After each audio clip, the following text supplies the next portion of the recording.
Friend, शिवांगीज़ kitchen में आप सभी का स्वागत है। गर्मियाँ आ चुकी हैं और हम सभी के घरों में कच्ची कैरी का आम का अचार पड़ना शुरू हो गया है। तो आइए चलिए आज हम बनाते हैं कच्ची कैरी के आम के अचार की एक बड़ी ही इंटरेस्टिंग सी रेसिपी, जो कि अगर आप मेरी तरीके से इस अचार को डालेंगे तो ये आपका अचार 2 से 3 साल तक बिल्कुल भी ख़राब नहीं होगा।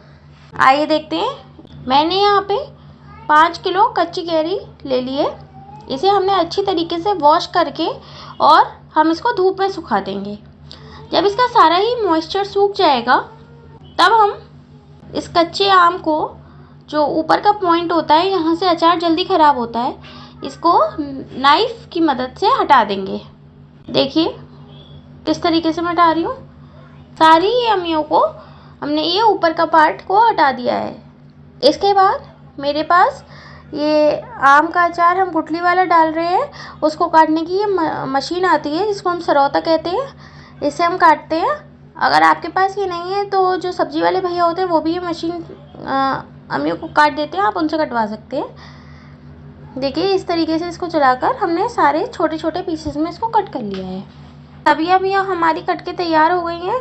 अब हम इसको एक थोड़े आप बड़े बर्तन में लीजिए, उसमें हम 3 से 4 बड़े चम्मच या जितनी आपने अमियाँ ली हैं उसके अकॉर्डिंग सफ़ेद वाला नमक डाल रहे हैं। अच्छी क्वांटिटी में थोड़ा डालिएगा, जिससे जो अमियों के अंदर का मॉइस्चर होगा, जितना भी पानी होगा, वो सब वो रिलीज़ कर देंगी। और 2 से 3 बड़े चम्मच हमने यहाँ पे हल्दी पाउडर डाला है।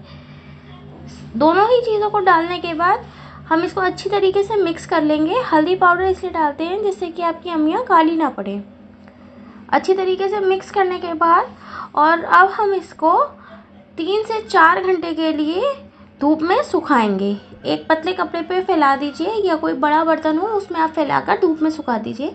धूप में सुखाना बहुत ज़्यादा ज़रूरी है, क्योंकि जो नमक और हल्दी की वजह से जो अमियों के अंदर का मॉइस्चर होता है वो ये रिलीज़ करती हैं, वो आपकी धूप में सूख जाता है। अगर आपकी अमियों में मॉइस्चर रह जाएगा तो आपका अचार ये रखने वाला नहीं बनता है, फिर ये जल्दी ही ख़राब हो जाता है, इसमें फफूंद लग जाती है।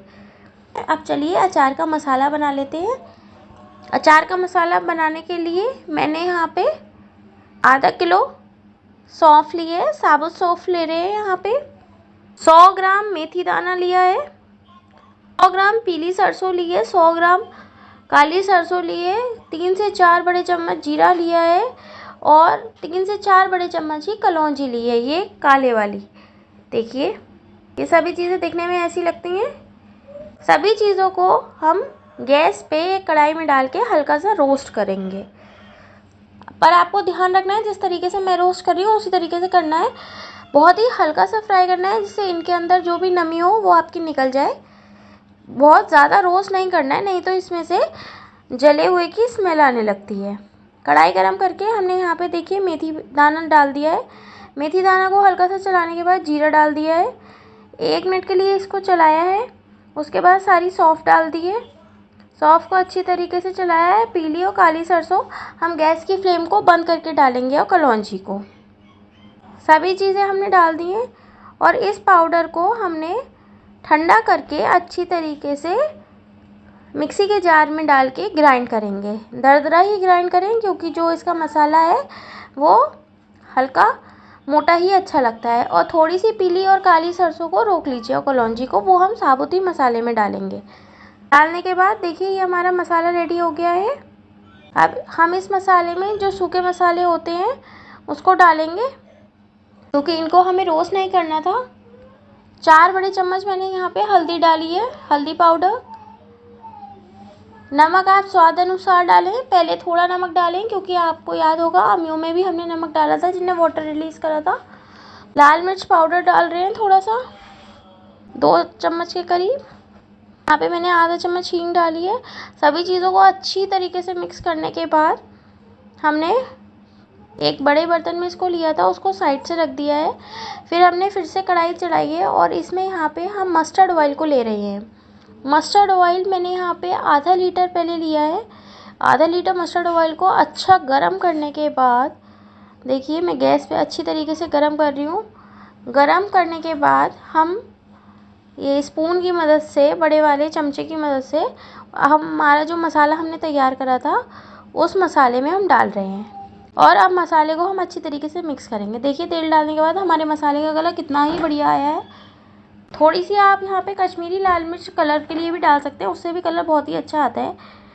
फिर उसके बाद जो हमने अमिया सुखा करके तैयार करे थे उसके पीसेस, वो सारे ही पीसेस हम यहाँ पे इसमें डाल देंगे।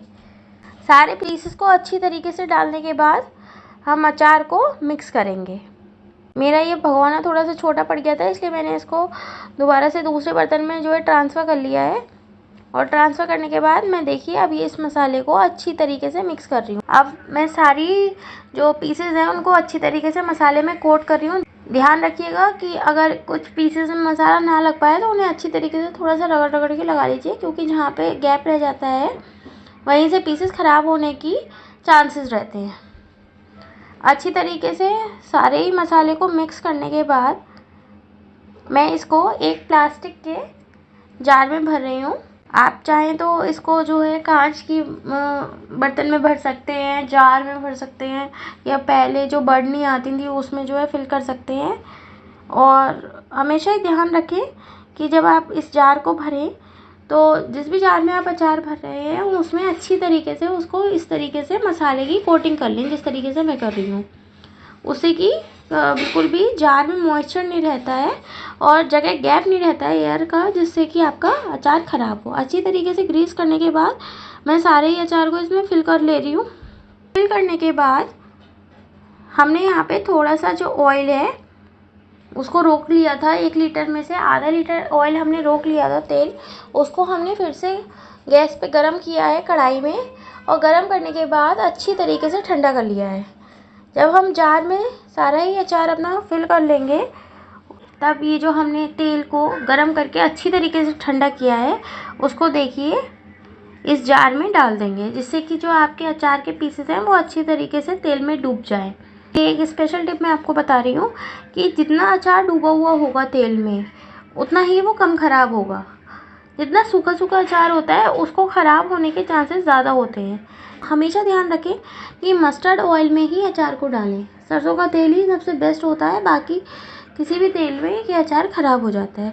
देखिए मैंने सारा जो तेल था उसको फिल कर दिया, उसके बाद मेरा अचार कितना अच्छा लग रहा है बनके। आप भी इस रेसिपी को ज़रूर बनाएं और अपने फ्रेंड्स एंड फैमिली में ज़रूर शेयर करें, और अपने रिव्यूज़ मुझे कमेंट के थ्रू ज़रूर बताएं। और जब ये अचार अच्छी तरीके से तैयार हो जाए तब इसको 2 से 3 दिन धूप में ज़रूर रखें, जिससे कि ये और इसकी शेल्फ़ लाइफ बढ़ जाए। धन्यवाद।